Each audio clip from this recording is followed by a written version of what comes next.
BBC বাংলার অধিবেশন প্রবাহতে আপনাদের স্বাগত। আজ আপনাদের সাথে লন্ডন স্টুডিও থেকে আছি মানসী বড়ুয়া, আর ঢাকায় আমার সাথে থাকছেন আকবর হোসেন। বাংলাদেশের সর্বশেষ গুরুত্বপূর্ণ সবথেকে নির্বাচনের তাজা আপডেট সংবাদ আমাদের হাতে এসেছে। শুরুতেই আপনাদের জানিয়ে দিব, যৌথ বাহিনীর হাতে বিএনপির নেতা অস্ত্রসহ গ্রেপ্তার। চাঁদপুরের ফরিদগঞ্জ থেকে অস্ত্রসহ সৈয়দ আহমেদ ব্যাপারী ৪৫ নামে ইউনিয়ন বিএনপির যুগ্ম সাধারণ সম্পাদককে গ্রেপ্তার করেছে সেনাবাহিনী। আজ সেনাবাহিনীর পক্ষ থেকে বিষয়টি নিশ্চিত করা হয়েছে। এরপর জানাবো, মির্জা আব্বাসের বাহিনী হামলা করেছে আমার উপর, পুরো বাংলাদেশের কাছে বিচার দিলাম, সংবাদ সম্মেলনে বললেন নাসির উদ্দিন পাটোয়ারি। এনসিপি নেতা নাসির উদ্দিন পাটোয়ারির উপর হামলা করেছে বিএনপির সন্ত্রাসীরা। এই সন্ত্রাসী গ্রুপ নাসির উদ্দিনের উপর হামলা চালিয়ে তার নির্বাচনী কার্যক্রম ধ্বংস করতে চেয়েছিল, কিন্তু সেখান থেকে তিনি বের হয়ে এসেছেন। তিনি সারা বাংলাদেশের মানুষের কাছে বিএনপির এই চাঁদাবাজ বাহিনীর বিরুদ্ধে সারা বাংলাদেশের কাছে বিচার দিয়েছেন। এদিকে আগেও বলেছি, এখনো বলছি, নির্বাচন নিয়ে কোনো ঝুঁকি নেই বললেন স্বরাষ্ট্র উপদেষ্টা।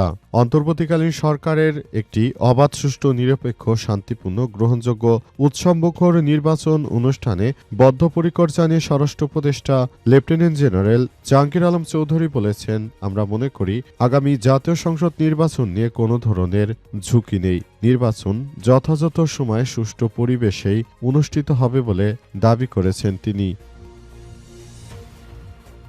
এবারে জানাবো, পোস্টাল ব্যালটে ভোট দেবেন রাষ্ট্রপতি। অন্তর্বর্তীকালীন সরকারের রাষ্ট্রপতি শাহাবুদ্দিন চুপ্পু তিনি পোস্টাল ব্যালটের মধ্য দিয়ে তিনি ভোট দেবেন বলে জানিয়েছেন। আজ অন্তর্বর্তীকালীন সরকারের প্রধান উপদেষ্টার প্রেস বিজ্ঞপ্তির মাধ্যমে রাষ্ট্রপতি পোস্টাল ব্যালটে ভোট দেবেন বলে বিষয়টি নিশ্চিত হয়ে গেছে। এবং সর্বশেষ জানাবো, অত্যন্ত দুঃখজনক একটি সংবাদ। ভারতের পশ্চিমবঙ্গে জয় শ্রীরাম না বলায় 2 মুসলিম যুবককে পিটিয়ে হত্যা। ভারতে এবার হিন্দুত্ববাদীরা বড় ধরনের অপরাধ সংগঠিত করেছে। জয় শ্রীরাম না বলার কারণে এবার ভারতে 2 মুসলিমকে পিটিয়ে হত্যা করেছে ভারতের এই কুখ্যাত হিন্দুত্ববাদীরা। এ ঘটনার পর পুরো পশ্চিমবঙ্গে এখন থমথমে অবস্থা বিরাজ করছে। মুসলিম দেখলেই তারা আক্রমণ করছে এবং মুসলিমদেরকে জয় শ্রীরাম বলতে বাধ্য করছে, এমন সংবাদ পাওয়া যাচ্ছে। প্রিয় দর্শক, এতক্ষণ শুনছিলেন সংবাদ শিরোনাম, এবারে বিস্তারিত। তবে তার আগে বন্ধুরা, অনুরোধ থাকবে এই সংবাদটিতে একটি লাইক দিন।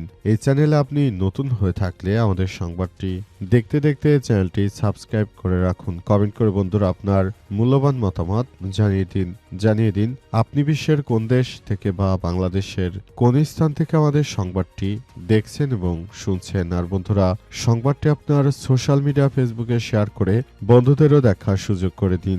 গাজা যুদ্ধে আপনি যদি নিরীহ ফিলিস্তিনিদের ভালোবেসে থাকেন, কমেন্টে ইয়েস লিখে পুরো বিশ্বকে জানিয়ে দিন। এবারে বিস্তারিত। যৌথ বাহিনীর হাতে বিএনপির সাবেক নেতা অস্ত্রসহ গ্রেপ্তার। চাঁদপুরের ফরিদগঞ্জ থেকে অস্ত্রসহ সৈয়দ আহমেদ ব্যাপারী ৪৫ নামে ইউনিয়ন বিএনপির সাবেক যুগ্ম সাধারণ সম্পাদককে গ্রেপ্তার করেছে যৌথ বাহিনী। আজ ২৭ জানুয়ারি বিকেলে চাঁদপুরের অতিরিক্ত police super crime and ops Mohammad Lutfur Rahman এই তথ্য নিশ্চিত করেছেন। এর আগে সোমবার ২৬ জানুয়ারি দিবাগত রাত ২টার দিকে হাইমচর উপজেলার হাওলাদার বাজার এলাকা থেকে তাকে গ্রেপ্তার করে যৌথ বাহিনী। পরে তার দেয়া তথ্য মতে তার নিজ বাড়ি থেকে উদ্ধার করে দেশীয় অস্ত্র। সৈয়দ আহমেদ ফরিদগঞ্জ উপজেলা ১২ নং চর দুখিয়া পশ্চিম ইউনিয়নের ৯ নং ওয়ার্ডের লড়াইচর গ্রামের ব্যাপারী বাড়ি মাঝি বাড়ির মৃত নূর মোহাম্মদ ব্যাপারীর ছেলে। উদ্ধারকৃত অস্ত্রের মধ্যে ছিল 3টি চাইনিজ কুড়াল, 2টি রামদা, একটি লোহা চাকু, দেশীয় দা, একটি স্টিল হকি স্টিক পাইপ, 4টি হাতুড়ি, একটি চেইন, একটি বেস গিয়ার, একটি স্টিলের চাকু 3টি ও স্মার্টফোন 2টি। চর দুখিয়া পশ্চিম ইউনিয়ন বিএনপির সাধারণ সম্পাদক জানিয়েছেন, বিএনপির মধ্যে এখন অনেক সন্ত্রাসীদেরকে দেখা যাচ্ছে। সেসব সন্ত্রাসীরা মূলত বিভিন্ন জায়গায় গিয়ে তারপর কাজ করার চেষ্টা করছে।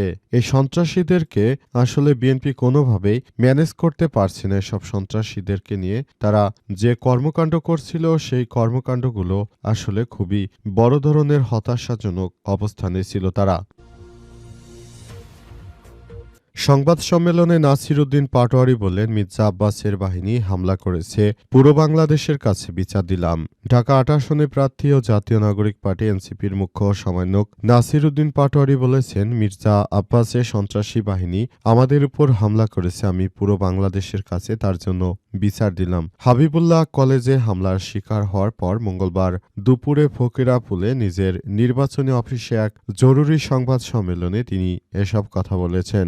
নাসির উদ্দিন পাটোয়ারি বলেন, আমি যখন বলছিলাম আমার কাছে কোনো দুর্নীতির টাকা নেই, সন্ত্রাসীদের টাকা নেওয়ার পরই আমাদের নেতাকর্মীদের উপর হামলা করে বিএনপি এমন সিদ্ধান্ত নিতে বিএনপির চেয়ারম্যান তারেক রহমানকে বলা হয়েছিল, তিনি দলে সন্ত্রাসীদের আশ্রয় প্রশ্রয় দেবেন নাকি তাদের বহিষ্কার করবেন সেই প্রশ্ন রেখেছেন তিনি। তারেক রহমানের কাছে মির্জা আব্বাসকে দলীয় শৃঙ্খলা ভঙ্গের অভিযোগে বহিষ্কারের দাবি জানিয়ে তিনি বলেন, হাবিবুল্লাহ কলেজে যাওয়ার আগে প্রশ্ন ফাঁস সন্ত্রাসী কার্যক্রম গভর্নিং বোর্ডের অনিয়মের অভিযোগ শুনেছিলাম। এই কলেজের অধ্যক্ষ আওয়ামী লীগের আমলে নিয়োগপ্রাপ্ত এবং গভর্নিং বোর্ড গঠন করেছে মির্জা আব্বাস। এ সময় সাবেক প্রধানমন্ত্রী খালেদা জিয়ার সঙ্গে অতীতের এক ব্যক্তিগত সাক্ষাতের কথা উল্লেখ করে নাসির উদ্দিন বলেছেন, খালেদা জিয়া তাদের দোয়া করেছিলেন এবং দেশ ঠিক করার আহ্বান জানিয়েছিলেন। নাসির উদ্দিন পাটোয়ারি আরও বলেন, আজ যদি তিনি সুস্থ থাকতেন তাহলে সব কর্মকাণ্ড দেখে তিনি লজ্জা পেতেন। আমাদেরকে দেশ পুনর্গঠনের নির্দেশ দিয়েছেন খালেদা জিয়া, আমরা তার দেখানো পথে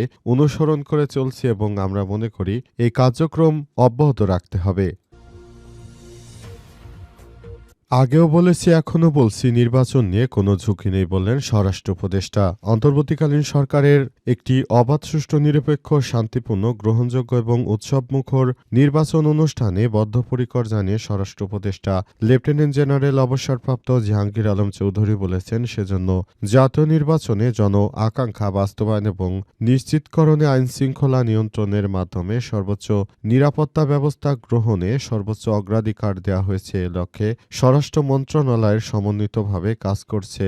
আগেও বলেছি, এখনো বলছি, নির্বাচন নিয়ে কোনো ঝুঁকি নেই। মঙ্গলবার ২৭ জানুয়ারি আইনশৃঙ্খলা সংক্রান্ত কোর কমিটির সভা শেষে স্বরাষ্ট্র মন্ত্রণালয়ে আয়োজিত প্রেস ব্রিফিংয়ে সব কথা বলেন স্বরাষ্ট্র উপদেষ্টা। তিনি জানান, আসন্ন ত্রয়োদশ জাতীয় সংসদ নির্বাচন ও গণভোট উপলক্ষে স্বরাষ্ট্র মন্ত্রণালয়ে আইনশৃঙ্খলা সমন্বয় সেল গঠন করা হয়েছে। উক্ত সেলে জরুরি যোগাযোগের জন্য টেলিফোন নম্বর 02-4711-8700, আরেকটি হচ্ছে 02-4711-8701, আরেকটি হচ্ছে 02-4711-8702, আরেকটি হচ্ছে 02-4711-8703 এবং মোবাইল নম্বর 0155-06-4226। হোয়াটসঅ্যাপ নাম্বার হচ্ছে 0155-06-4227। জনসংযোগ প্রদান করা হয়েছে। যদি দেশের মধ্যে কোথাও কোনো ধরনের বিশৃঙ্খল পরিস্থিতি দেখেন তাহলে সঙ্গে সঙ্গে যদি আমাদেরকে জানিয়ে দেন তাহলে আমরা এই ব্যবস্থা গ্রহণ করব বলে জানিয়েছে অন্তর্বর্তীকালীন সরকারের প্রধান উপদেষ্টার স্বরাষ্ট্র উপদেষ্টা। পোস্টাল ব্যালটে ভোট দেবেন রাষ্ট্রপতি। আসন্ন ত্রয়োদশ জাতীয় সংসদ নির্বাচন ও গণভোটে রাষ্ট্রপতি মোহাম্মদ শাহাবুদ্দিন পোস্টাল ব্যালটে ভোট দেবেন আজ।